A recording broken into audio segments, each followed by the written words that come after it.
सिछे आम पाटुलीपंग पंचायत पाटुलीपंग ग्राम को आज्ञा किसी परिवार आज पर्यंत घर खंडे पाई पारि ना आज्ञा देखिपे किपरि अवस्था एमाने बंचुंट से चाल घर कर रही आज्ञा जो मैंने पवन टिके हेले भय थरुंट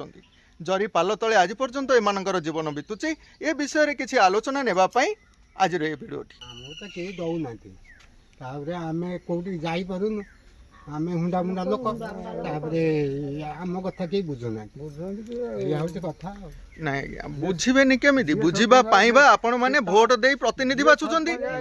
से मैंने बुझा कहीं ना कहीं बुझे माने वर्ष वर्ष बीती गलानी आज्ञा केते सरपंच आसिले केते सरपंच गले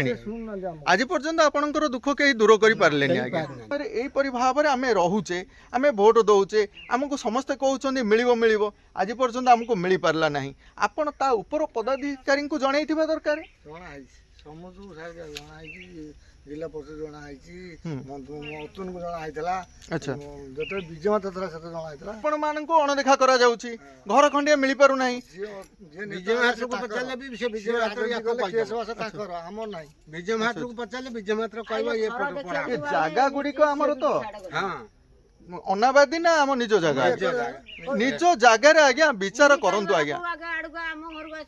भूमि थाई किरी से माने वंचित होउचंदी घर पाइबा पई काहे की ना एमाने बहुत धनी लोक माने देखा जाउछ ना किपरि बिल्डिंग सब करिकि रहिचंदी माने सब देखि परले ना यही बिल्डिंग यही धनी लोक माननको ही घर मिलुनी सहित पई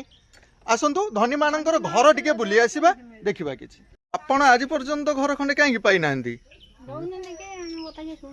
अप्लाई करथिले आपला कोउडी कोन करू आपला फोटो उठेबे कि नैथिले केही आस्थिले पंचायत स्तर एठी सब उठे नै चंदी टिए नजर करूथिबे मांको घर मा आपनकर कोन धनी घर तो सेही आबे बुढ़ा बुढ़ी दी जण हां पिला माने पिला जुओ चाटा सासु घर गले जो चारि जण सासु घर गलेनी आपण सेही चाळ छपर घरे आज पर्यंत जीवन बितौ बुढ़ा आलेनी घर छपर करि परथिन चाष करिवे हमको पसंद करनथि आ पसंद करनांदी ना तुनु अमळे रे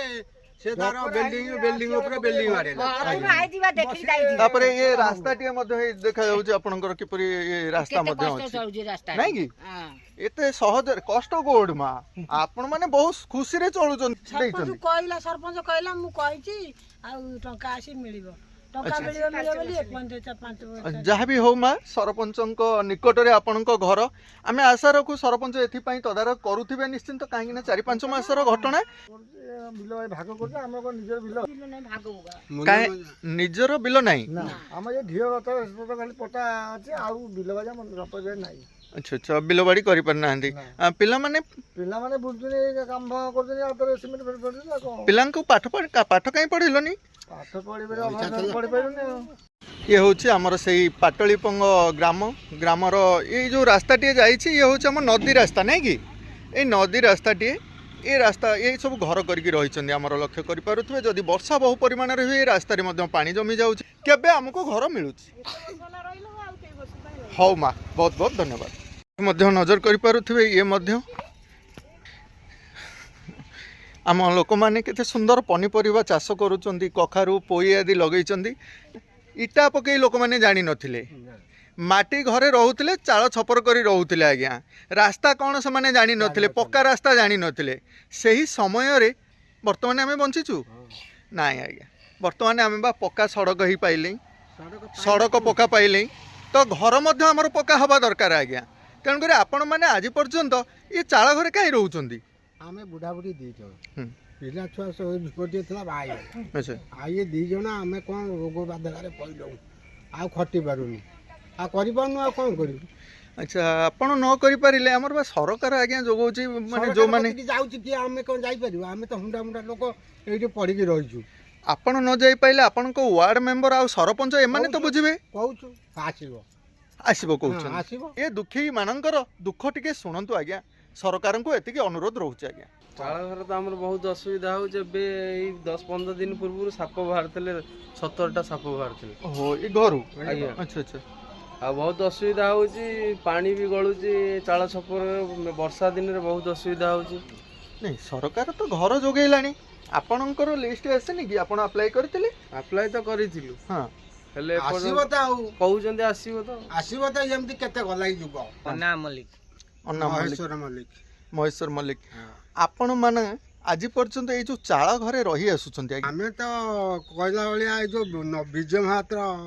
ନାଇଁ ନେତାଙ୍କ ପାଖରେ ଯୋଗାଯୋଗ ଭଲ ମନ୍ଦ ସେଇ କର୍ମୀ ମାନେ ତାଙ୍କରି ନିଜ ଲୋକଙ୍କୁ ଦେଖିକିରି ସେ ସବୁ ଘର করে ତାଙ୍କୁ ସବୁ ଦେଲେ। ଆମେ ଯୋଉ ଗରିବ ଗୁରା ରହିଲୁ ଆମେ ତ କୌଣସି ଆମକୁ କେହି ଜାଣିଲେନି ଶୁଣିଲେନି। ଆମେ ସିଏ କ'ଣ କଲେ ନା ତାଙ୍କ ଲୋକ ଦେଇ କଲେ ଆମର ଆଉ କରେଇ ଦେଲେନି। ଆମେ ସରପଞ୍ଚ ଉପଚାଲିକି ସବୁ ଆମର ଯିଏ ପ୍ରତିନିଧି ଥିଲେ ତେବେ ଆମର ଆମେ ହରିଜନ କେତେ ଘର ରହିଛୁ ଆମର ଘର ଗୋଟା ଦିଅ ଘର ଗୋଟା ହେଉନି ନା ତମେ ପଛ ସିରିଏଲ ତମେ ପଡ଼ିବ